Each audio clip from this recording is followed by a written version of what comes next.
Grimm's Complete Fairy Tales, The Brothers Grimm. Clever Gretel. There was once a cook named Gretel, who wore shoes with red heels, and when she walked out with them on, she turned herself this way and that and thought, "You certainly are a pretty girl." And when she came home, she drank, in her gladness of heart, a gulp of wine. And as wine excites a desire to eat, she tasted the best of whatever she was cooking until she was satisfied and said, "The cook must know what the food is like." It came to pass that the master one day said to her, "Gretel, there is a guest coming this evening. Prepare me 2 fowls very daintily." "I will see to it, master," answered Gretel. She killed 2 fowls, scalded them, plucked them, put them on the spit, and towards evening set them before the fire that they might roast. The fowls began to turn brown and were nearly ready, but the guest had not yet arrived. Then Gretel called out to her master, "If the guest does not come, I must take these fowls away from the fire, but it will be a sin and a shame if they are not eaten directly, when they are juiciest." The master said, "I will run myself and fetch the guest." When the master had turned his back, Gretel laid the spit with the fowls on one side and thought, "Standing so long by the fire there makes one hot and thirsty. Who knows when they will come? Meanwhile, I will run into the cellar and take a drink."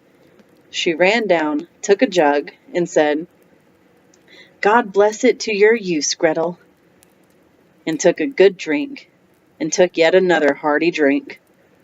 Then she went and put the fowls down again to the fire, basted them, and drove the spit merrily around. But as the roast meat smelled so good, Gretel thought, "Something might be wrong. It ought to be tasted." She touched it with her finger and said, "Ah, how good fowls are!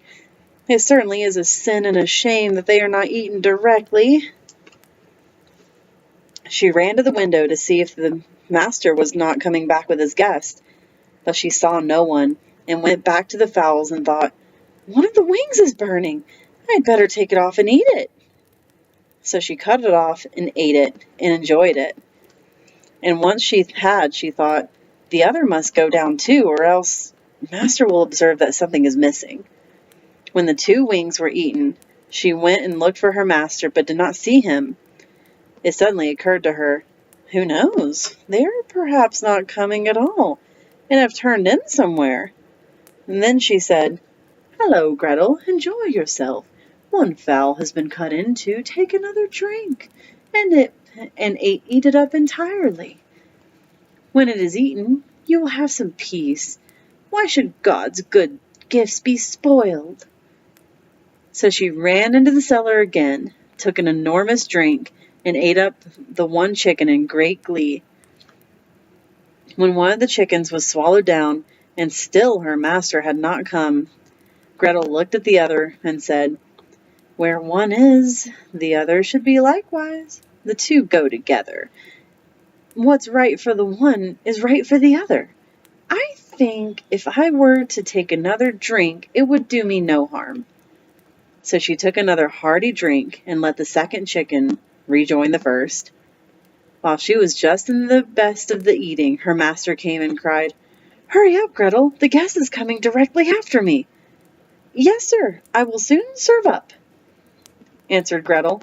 Meantime, the master looked to see that the table was properly laid, and took the great knife, with which he was going to carve the chickens, and sharpened it on the steps. Presently the guest came, and knocked politely and courteously at the door. Gretel ran, and looked to see who was there, and when she saw the guest, she put her finger to her lips and said, "Hush, hush! Get away as quickly as you can. If my master catches you, it will be bad for you. He certainly did ask you to supper, but his intention is to cut off your 2 ears.